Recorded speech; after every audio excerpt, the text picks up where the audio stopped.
This is Techstrong TV. I'm Bonnie Schneider. Thanks for watching Techstrong TV. Combating global food waste while delivering products that improve people's health, safety, and quality of life is no easy task. But it's exactly what my next guest is passionate about. Joining me now is Moody Soliman, an experienced entrepreneur and startup founder with over 17 years experience in the medical device, biotech, and ag tech industries. As CEO of Ryp Labs, he leads a team developing and commercializing solutions to combat global food waste naturally and safely. Moody, thanks so much for joining me. Thank you for having me, Bonnie.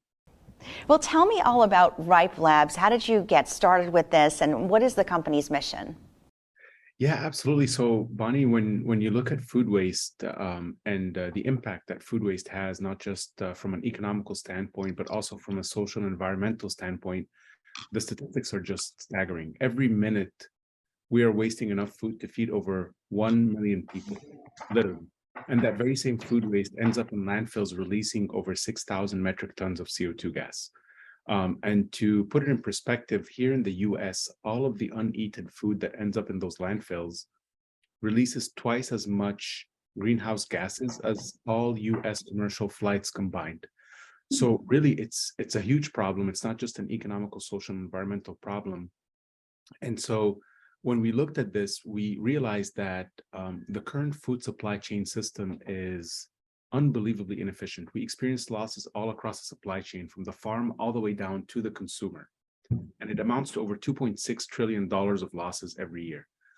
So when we looked at this problem, we realized that if we're going to come up with a solution that's going to have a meaningful impact, it has to be easy to use, can be applied anywhere along the supply chain, and is scalable and economical, not just for the largest of distributors and packing houses that can process up to 20 million pieces of fruit per day, but also to the smallest of potential customers like smallholder farmers.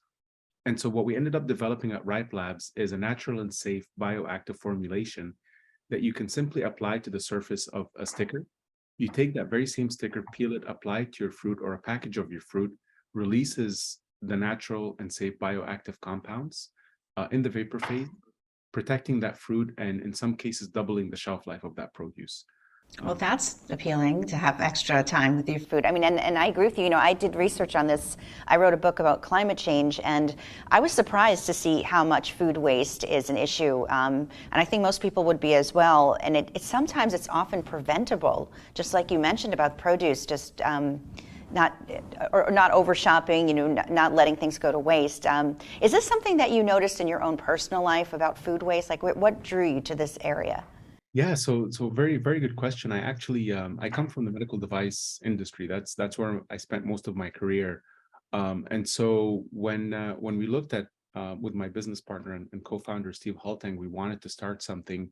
We wanted to stay in that space that develops and commercializes technologies that have impact on people's lives.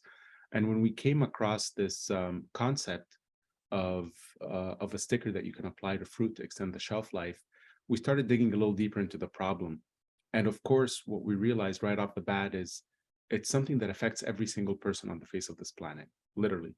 And it's independent of their, you know, where they come from, their social status, their, you know, what their background is, including us. And so when we would talk to our, you know, starting with just our friends and family, and we would talk to them about this problem, it resonated with everyone. Everyone experiences food waste at some level. And so it's definitely something that you know is impactful and can really change people's lives in many different ways. What kind of research and testing went into developing Sticks Fresh, and what were some of the challenges that you faced during that development process? Yeah, great question. So, you know, we've been developing this formulation now for about 5 years. So definitely a lot of R&D and product development has gone into the process, and rightly so, because it's a very complex problem to solve. We think of fruit and vegetables as just, you know, something that's sitting there on our plate, but it's actually a living, breathing organism with an immune system. You know, a slight variation in temperature, 2 degree or 1 degree variation can have a huge impact on the shelf life of that produce. And so those were some of the challenges. It's just dealing with all of the different use cases. If you're working with strawberries that are usually, you know, picked and end up on the store shelf within 2 to 3 days, of being harvested versus working with apples, for example, that could last up to 6 months in cold storage before being on your plate. So all different use case conditions, different environmental conditions that all can impact the outcome and the performance of our technology. Can you walk us through the process for consumers about how they would use this product? Yeah, so we're actually, to begin with, we're targeting packing houses and retailers. So we're starting more of a B2B today. Now, eventually, what we're really excited about and what gets us really going is that this technology can be applied anywhere along the supply chain. So down the line, we could eventually see it being applied at the harvest level with farmers. And also, one day for you as a consumer, you can go and pick up a pack of those stickers and use them at home. But right now, we realize that if we're going to go after the segment where we can make the most impact, it's those packing houses and retailers, where again they can process anywhere from 2 to 20 million pieces of fruit per day. And how does this compare to other solutions that are in this market? I think that food is, especially coming out of the pandemic, we realized how much we rely on a speedy delivery for food and food services. So now a lot of solutions are being looked at to improve the supply chain and agriculture. So where do you feel that Ryp Labs fits into all that? Yeah, you actually touched on it in part here of your description of the problem, that it's a huge problem, and you can really approach it from many different angles. One of which, at the most basic level for consumers, is just education and not over shopping, using the fruit and putting it like in the fridge right away and using it right. But what we're particularly focused on is one particular segment that focuses on premature rotting, or slowing down the premature rotting process. But there's definitely other technologies and other innovative solutions out there that focus on, for example, the ripening process, slowing down the ripening process for your avocados or your bananas. And refrigeration, that's the gold standard today. And so we looked at it and said, okay, well, what is a simple solution that can be applied not just in complementary to refrigeration, but also if you have lack of refrigeration, is this something that can actually help slow down that process? And that's what we came up with. It's really interesting that you mentioned avocados. I remember writing about that and how water shortages are a big problem with that. I wonder if there's almost like a complementary benefit to Ryp Labs, where if you have the food longer, you're using less resources. You're not throwing it out. You're not looking for avocados that aren't available. Have you thought about that, like the water usage and how that comes into it?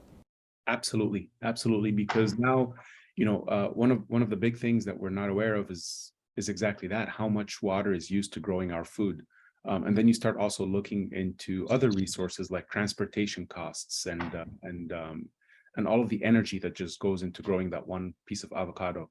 And so by making our food last longer and reducing those losses, that waste, we would naturally go back up the supply chain and use less natural resources, including water. And so that's another indirect benefit of being able to extend the shelf life of our produce. That's absolutely essential, especially with the speed of how fast our population are growing. Yet, we're going to have a scarcity of food sooner rather than later. That's true. And, climate tech in general has seen tremendous growth over the past few years, but there has been some reduction, obviously, in the tech space. Does that concern you, or do you still think we're going to see this tremendous investment in climate tech in general?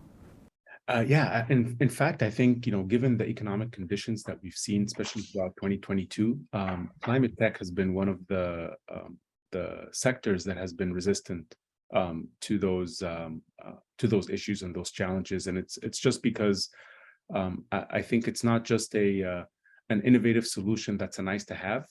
It's one that's a must have for many industries, and many industries realize this. And it's one of the ways to not just boost revenue or increase profits, but also cut costs.